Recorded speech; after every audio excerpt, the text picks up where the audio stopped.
네, 오늘 우리가 함께 볼 하나님의 말씀은 요한일서 2장 12절에서 17절까지의 말씀입니다. 요한일서 2장 12절에서 17절까지의 말씀을 제가 봉독하고 마지막 절은 17절은 함께 읽도록 하겠습니다. 요한일서 2장 12절에서 17절에 기록된 하나님의 말씀입니다. 자녀들아, 내가 너희에게 쓰는 것은 너희 죄가 그의 이름으로 말미암아 사함을 받았음이요. 아비들아, 내가 너희에게 쓰는 것은 너희가 태초부터 계신 이를 알았음이요. 청년들아, 내가 너희에게 쓰는 것은 너희가 악한 자를 이기었음이라.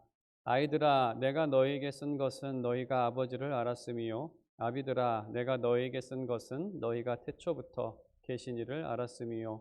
청년들아, 내가 너희에게 쓴 것은 너희가 강하고 하나님의 말씀이 너희 안에 거하시며 너희가 흉악한 자를 이기었습니다.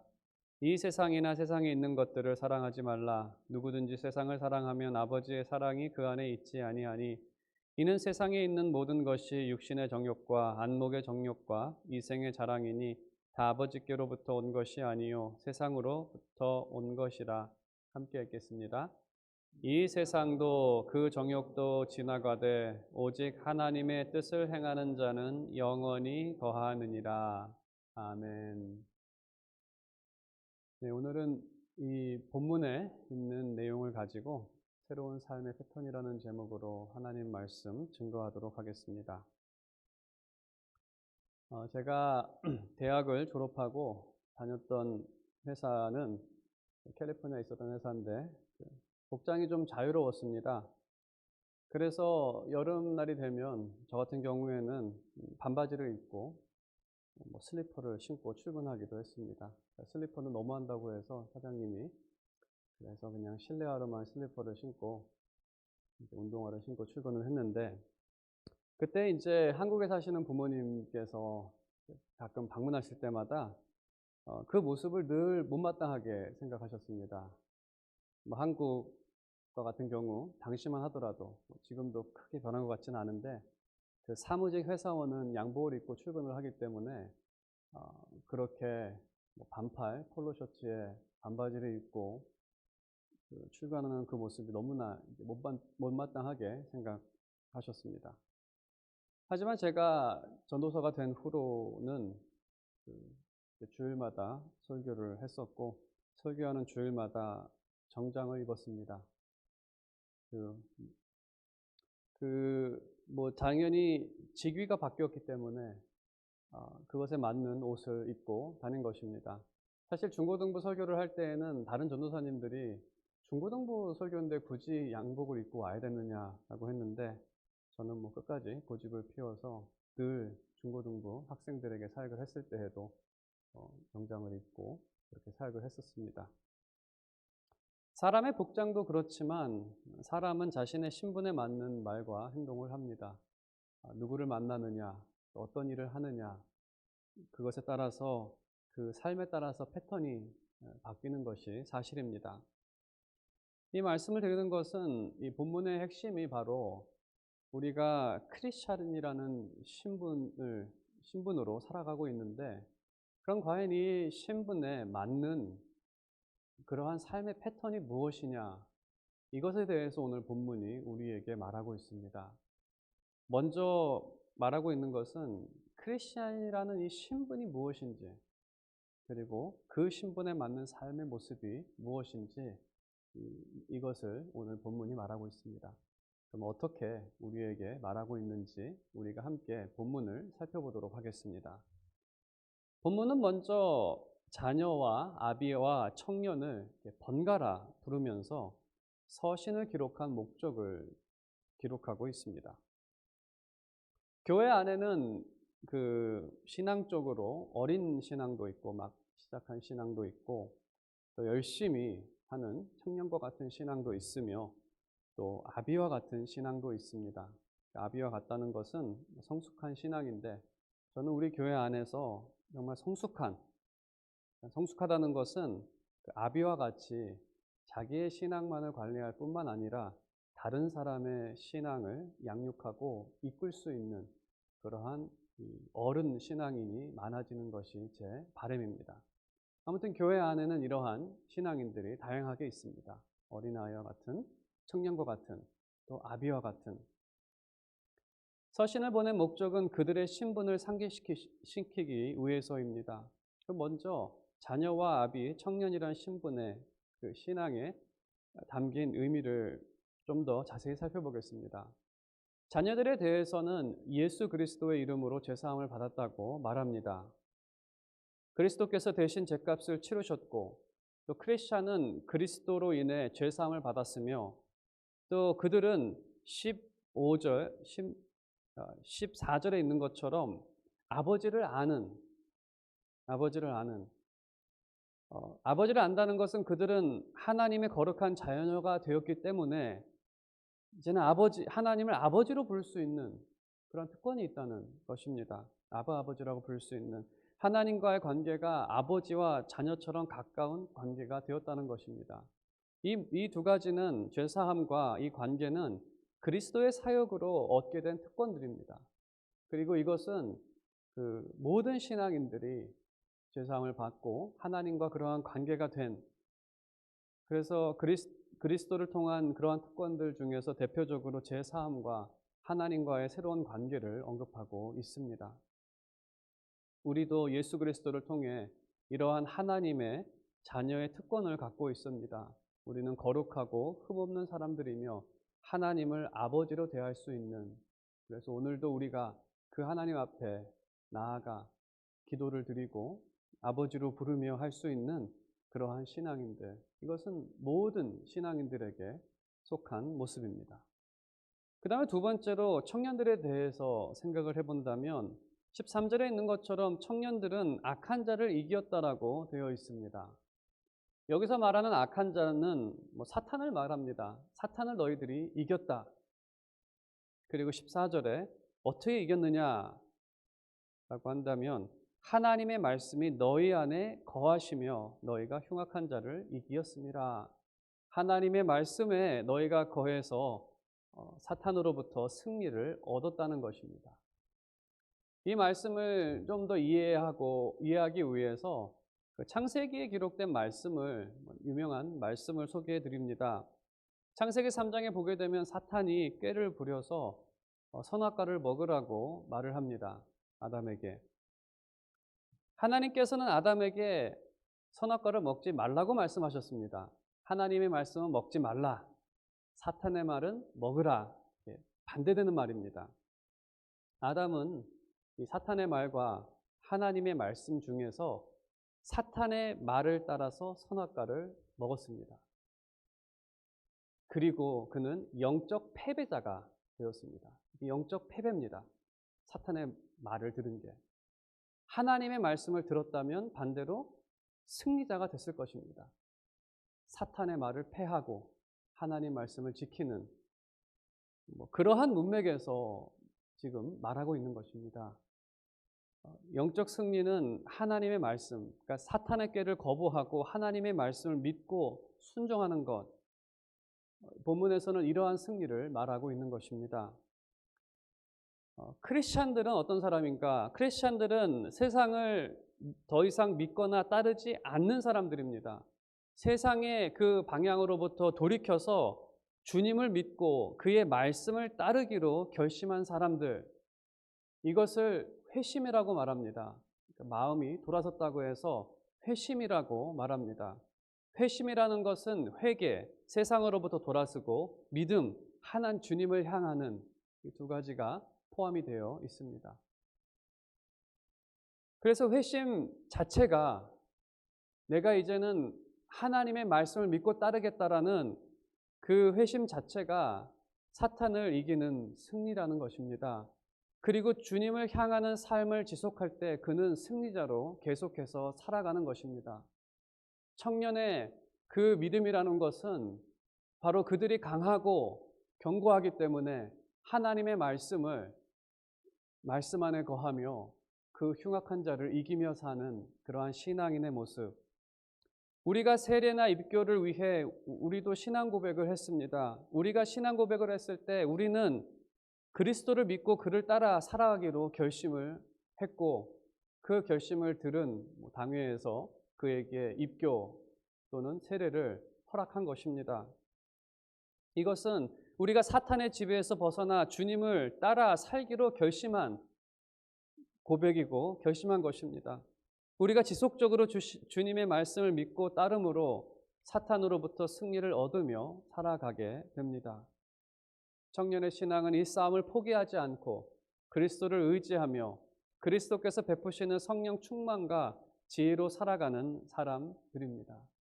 바로 여러분들이 사도 요한이 편지를 쓰면서 바로 너희들이 그러한 청년들이다라고 말하고 있습니다.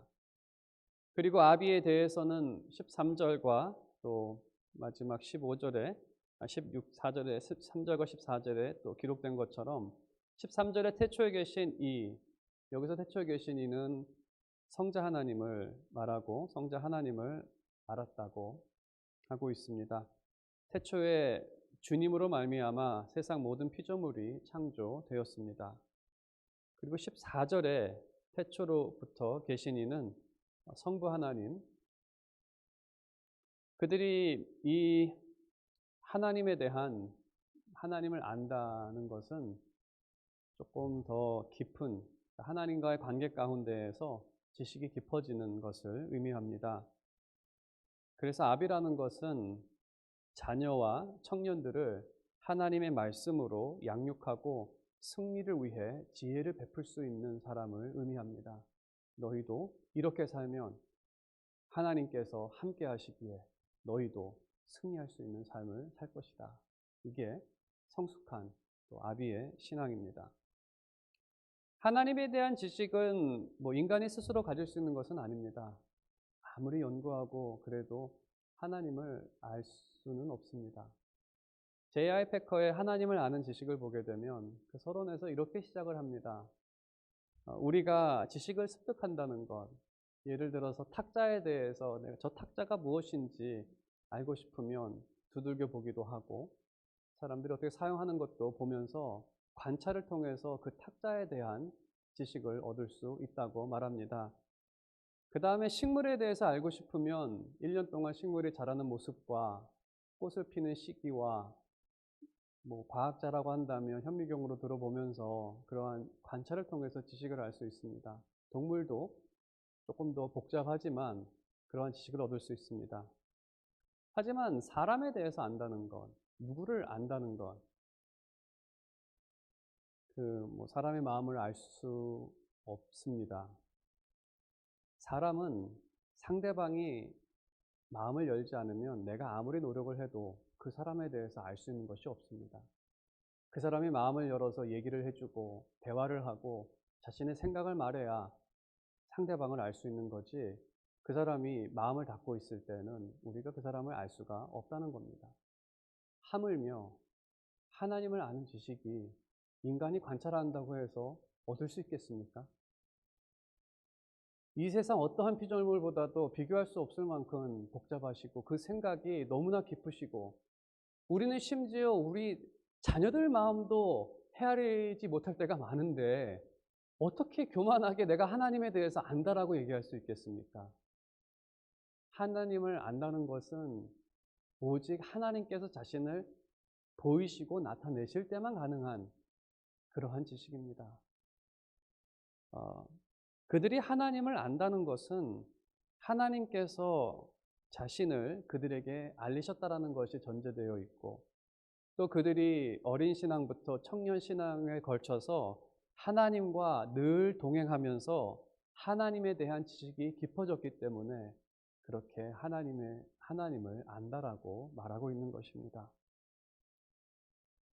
그래서 이 신앙생활의 횟수가 참 무시 못하는 것이 바로 하나님과의 동행한 그러한 숫자이기 때문에 그렇습니다. 이 말씀을 정리하면 이렇습니다. 우리는 주님의 이름으로 죄사함을 받았고 하나님을 아버지라 부를 수 있습니다. 그런 새로운 관계가 시작이 되었고 이 관계로 인해서 이제는 우리가 악한 자를 거부하고 하나님의 말씀을 따라 동행합니다.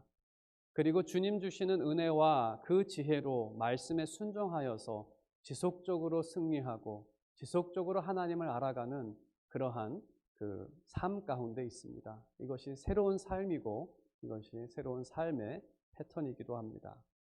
그럼 이러한 삶을 살아가는 우리에게 어떠한 이 세상에서 어떠한 모습으로 살아가는 것이 어울릴까?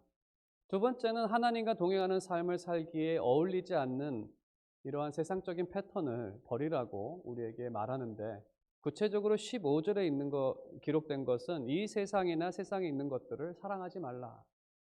이 세상이나 세상에 있는 것들을 사랑하지 말라. 여기서 우리가 오해하지 말아야 하는 것은 세상 자체가 원래부터 악하다는 것입니다. 그것은 오해입니다. 하나님께서 세상을 악하게 창조하지 않으셨습니다.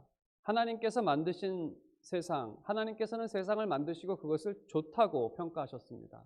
좋은 세상을 만드셨습니다. 하지만 죄가 들어옴으로써 세상은 악한 곳이 되었고 또한 악하다는 것은 사람이 살기에 어려운 곳이 되었다는 의미가 포함되어 있습니다. 좋다는 것은 사람들이 살기에 좋은 곳이고 악하다는 것은 그 의미는 사람이 살기에 힘들고 어렵다는 의미가 포함되어 있습니다. 그러한 세상을 살아가고 있고 또 본문에서 말하는 세상은 죄의 영향 아래 있는 세상을 의미합니다. 그리고 사랑하지 말라라는 것은 쭉 설명이 되어 있는데 세상의 것을 즐기는 일, 세상을 향유하지 말라는 말씀입니다. 하지만 여기서도 주로 오해되는 부분이 있는데 사실 세상을 즐기는 것 자체가 잘못된 일은 아닙니다. 하나님께서 세상을 아름답게 창조하셨고 하나님께서는 그것을 우리에게 누리고 즐기라고 주신 것입니다. 하지만 때로는 그 금욕주의를 주장하시는 분들, 기독교에도 금욕주의를 주장하시는 분들이 역사마다 가끔 나타났고 대표적으로 불교는 상당히 금욕주의적입니다. 세상에서 세상 것을 즐기는 것 자체를 금합니다. 그래서 금욕주의자들은 산속에서 따로 살기도 하고 모든 것을 단절하고 절제된 식단을 갖고 생활하기도 합니다. 하지만 본문은 그것을 말하고 있는 것은 아닙니다. 성경을 보게 되면 하나님께서 세상을 선하게 창조하셨다고 기록하고 있고 하나님께 감사하며 즐기는 것이 문제되지 않는다고 말합니다. 그러면 여기서 지적하는 문제는 무엇이냐면 즐기는 자체가 아니라 그 육신의 정욕 이것을 이제 좀 죄인들이 즐기는 방법에 대해서 문제를 삼고 있는 것입니다. 제가 육신의 정욕에 대해서 먼저 말씀을 드린다면 육신의 욕구를 채우는 것, 배가 고프면 먹고 마시는 또 목이 마르면 마시는 것, 또 성욕 때문에 성욕을 채우는 것 이것이 육신의 욕구들입니다. 본문에서 지적하는 세상의 문제는 욕구를 채우는 목적과 방법입니다. 채우는 것 자체를 문제 삼는 것이 아닙니다. 문제는 죄인들은 자신만을 위할 목적으로 자신의 욕구만을 우선시하는 그 세상의 죄악된 삶의 패턴에 대해서 우리에게 말하고 있는 것입니다. 조금 더 깊게 생각을 해보면 먼저 그리스도를 따르는 크리스찬 삶에 대해서 생각해 보겠습니다. 그리스도께서 보이신 그 모습을 생각해 본다면 다른 그 성경 구절에서도 말하고 있듯이 우리는 먹고 마시는 것으로도 하나님의 영광을 위해 할 수 있는 그러한 사람들입니다. 하지만 세상은 그렇지 않습니다.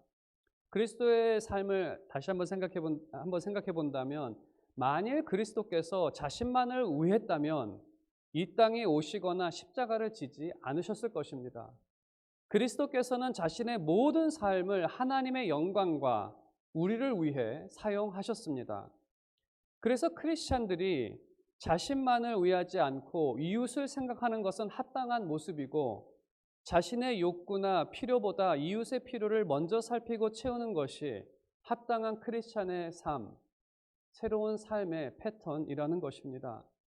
세상에서 죄 아래 살아가는 사람들은 그렇게 하지 못합니다. 그렇게 하지 않습니다. 왜냐하면 늘 그들이 얘기하는 것은 내가 쓸 것도 부족하다고 말합니다. 내가 쓸 것도 부족한데 누구 줄 거 있냐고.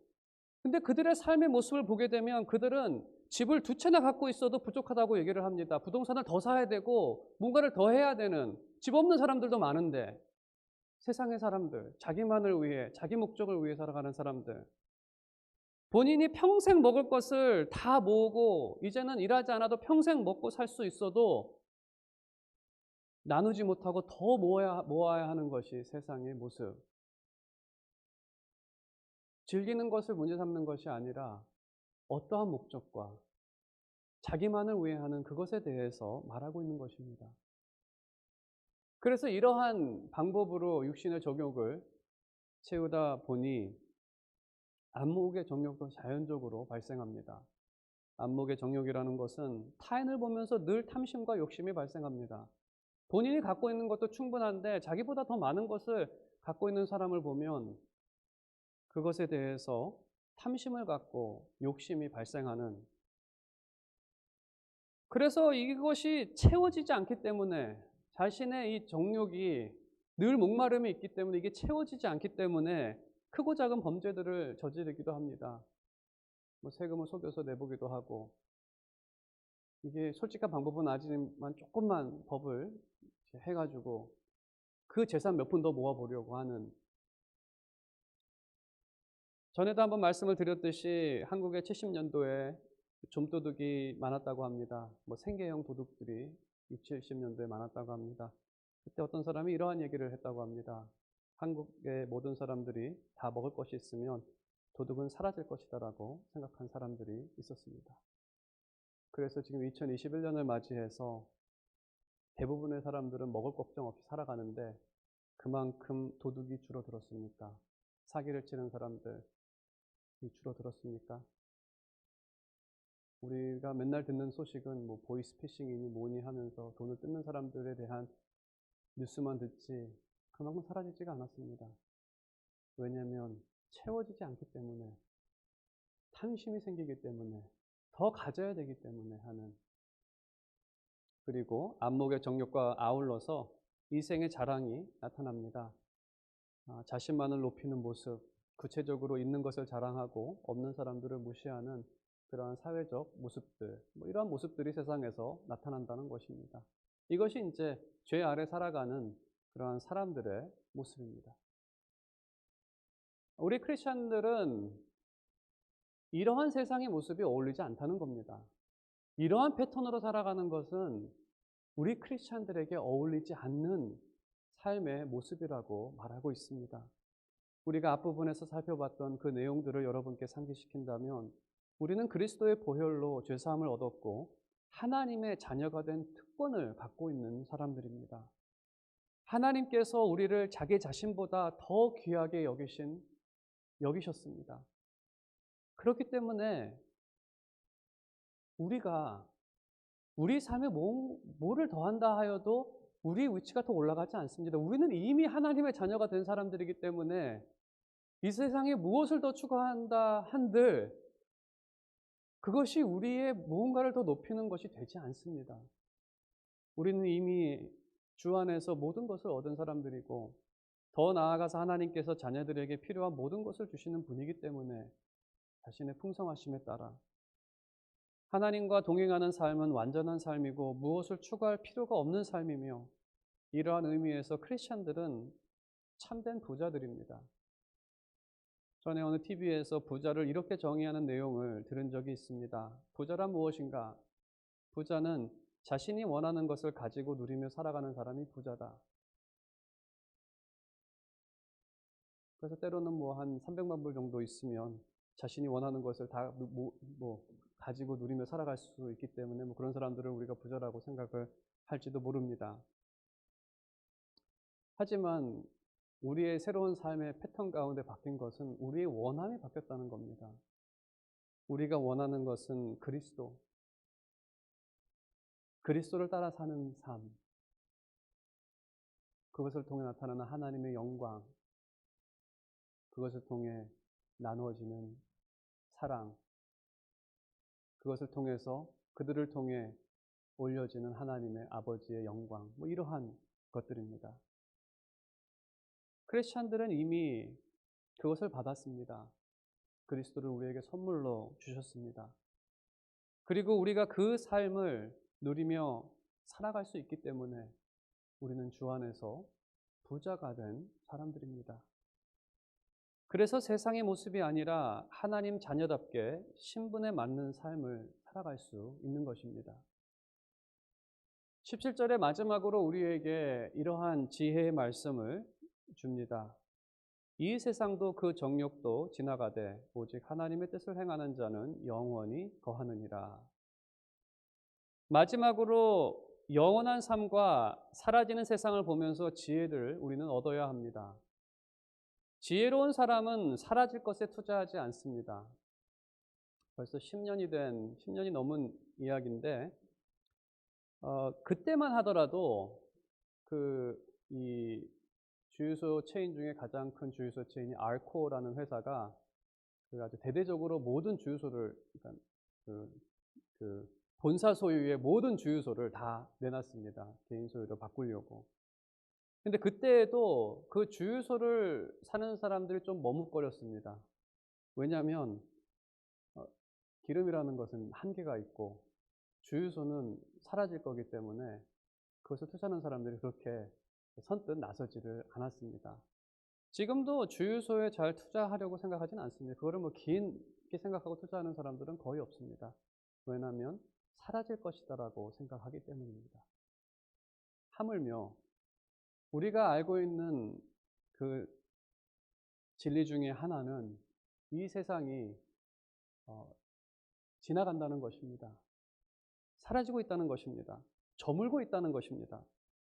죄 아래의 세상이 끝을 향해 가고 있다는 의미인데, 우리가 실질적으로 생각을 해봐도 우리가 살아가는 현재 세상을 보더라도 세상이 끝을 향해 가고 있음을 많은 것들이 우리에게 알려주고 있습니다. 10년 전보다도 더 빨리 이 속도가 가속화되고 있다는 것은 여러분이 부인하지 않는 사실 중에 하나입니다. 그리고 왜 이렇게 며칠 전에 지구의 날이기도 해서 그러한 영상들이 그러한 특별 영상들이 많이 올라오기는 했는데, 우리는 문제도 알고 있습니다. 왜 이렇게 빨리 지구의 노화가 되어가고 있는지. 문제는 자기만을 위해 사는 삶, 채워도 족함이 없어서 계속 파고 발굴하고 오염시키고 다 알고 있습니다.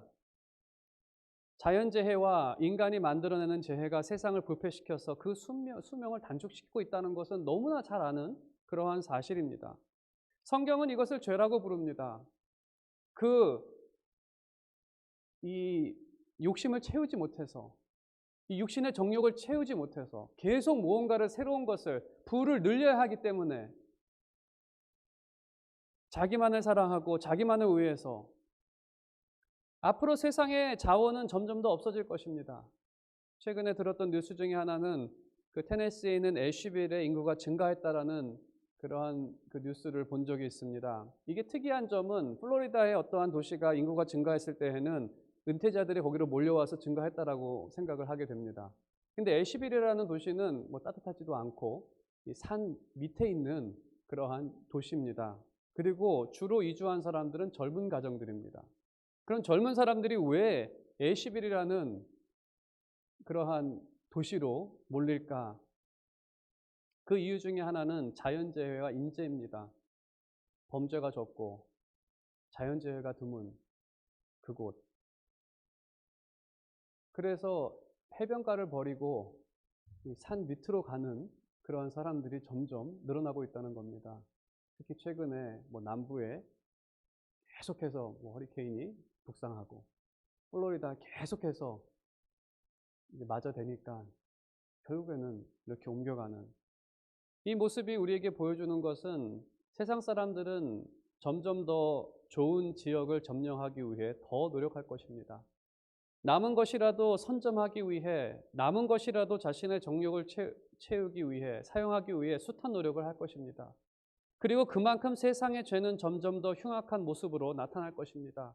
자원이 많이 없기 때문에 그거라도 피 터지게 싸워서 쟁취해야 하기 때문에 죄로 인해 세상이 저문다는 성경의 진리는 부인할 수 없는 사실입니다. 이것은 우리 눈앞에 이미 펼쳐져 가는 그러한 상황입니다. 이러한 세상 가운데에서 크리스찬들은 이제 어떻게 살 것인가? 크리스찬들은 더 빛날 수밖에 없습니다. 왜냐하면 세상 사람들은 마음이 좁아지지만 그러한 세상과는 달리 우리에게는 넉넉함이 있기 때문에, 왜냐하면 우리의 소망은 지나가는 세상이 아니라 하나님께서 주실 새하늘과 새 땅이기 때문에 그렇습니다. 그래서 이 땅을 살면서도 주님께서 베푸시는 신령한 하늘의 은혜들을 맛보며 누리며 살아갈 수 있습니다. 그래서 크리스찬들에게는 넉넉함과 여유가 있어야 합니다. 그래서 자신만을 위해 살지 않고 다른 사람을 위해 살아갈 수 있는 사람들입니다. 이러한 모습으로 살아가는 것이 17절에 말하고 있는 우리를 향하신 하나님의 뜻입니다. 세상이 어두울수록, 더 힘들수록 크리스찬들은 점점 더 빛이 나고 그 뜻을 따라 살아갈 때 크리스찬들에게 있는 영생 있는 사람들로 확증되어집니다. 이러한 삶이 바로 지혜로운 사람들의 모습입니다. 지나가는 세상에 투자를 하는 것이 아니라 정말 그 하늘에 투자를 하는 것, 이웃에게 사랑을 베풀어 날마다 하늘의 보화를 쌓는 것. 어리석은 부자는 자신의 곳간에만 잔뜩 쌓아놨지만 하나님께서 하신 말씀은 하늘의 곳간에 보화를 쌓으라고 말씀하셨습니다. 우리 크리스찬들은 지금 이 마지막 때를 살아갈 때 해도 여전히 여유와 넉넉함으로 하나님의 뜻을 행하며 오히려 더 나눠주며 하늘의 보화를 쌓으며 살아갈 수 있는 그러한 사람들입니다. 오늘 말씀의 결론을 맺도록 하겠습니다. 구원을 받은 우리에게는 죄 사함과 하나님 자녀로의 특권이 있습니다. 하나님 자녀로의 특권이라는 것은 하나님께서는 자신의 부요하심에 따라 우리에게 필요한 모든 것을 채워주시는 분이십니다. 그리고 우리에게는 새하늘과 새 땅이 약속된 그러한 하나님의 유업을 받을 사람들입니다. 그래서 우리는 여유롭게 또 늘 위로를 받고 평안 가운데 살아갈 수 있습니다. 이 특권에 합당한 삶은 세상의 정욕을 따라 살아가는 것이 아닙니다. 먹고 마심도 하나님의 영광과 이웃을 위해 하는 사람들입니다. 마지막으로 살펴본 것은 세상은 저물고 있습니다. 이것은 우리가 부인할 수 없는 너무나 뻔히 보이는 사실입니다. 그래서 이 세상에 투자하는 것은 너무나 어리석은 일입니다. 참된 지혜는 하늘의 보화를 쌓는 사람들입니다.